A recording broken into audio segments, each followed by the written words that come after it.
नमस्कार मित्रांनो, काव्यधारा आयोजित काव्य मैफिल श्रावणधारामध्ये आपलं सर्वांचं स्वागत। कवी सचिन सनगरे यांच्या प्रयत्नातून ही काव्य मैफिल सजलेली आहे। सर्वप्रथम मी सर्वांना नमस्कार करून सर्व कवींना शुभेच्छा देतो व माझी कविता सादर करतो। कवितेचं नाव आहे सावन। खरं तर ही कवी सचिन सनगरे यांची पाऊस नावाची मराठीतील कविता आहे आणि त्या कवितेचं मी हिंदीमध्ये भाषांतर केलेलं आहे। तर कवितेचं शीर्षक आहे सावन। सावन जल किरण हवा, पर्वत घाटियों का सहारा, अगल बगल बहने पहुँच गया बसने वहाँ, रिमझिम गिरे सावन ओस में नहाई वसुंधरा, बूंदा बांदी होने पर जाग गया झरना। सावन राहत एक झंझनाहट, वन फूलों का नाचता डेरा, काले बादलों के सहारे पर्वत चोटियों को है घेरा।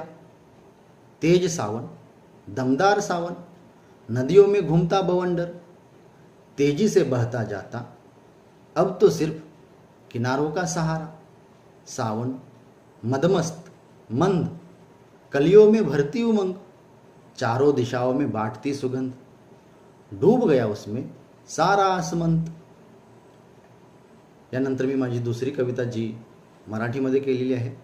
खरं तर पाऊस म्हटला की ढग आलेच काळे पांढरे। माझ्या कवितेचं शीर्षक आहे काळा ढग।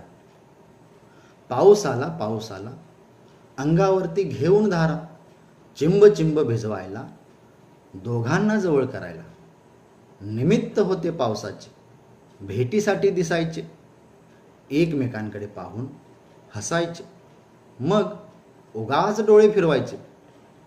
भेट दोघांची पावसातली, सरी व सरी येऊ लागल्या, प्रेमावर प्रेम बरसू लागले, इंद्रधनु परी उडू लागले, मनमोहन खुलू लागले, हळूहळू पाऊस विरू लागला, दिवसामागे दिवस सरू लागले, ओढ मनाची वाढू लागली।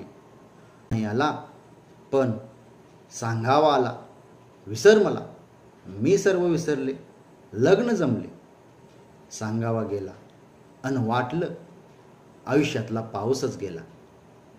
इतक्यात ढगांचा अंधार झाला, वीज कडाडली, काळजात घुसली, सर सर सर सर पाऊस आला, पण माझ्या जीवनात आठवणींचा फक्त भला मोठा काळा ढगच राहिला, भला मोठा काळा ढगच राहिला। धन्यवाद।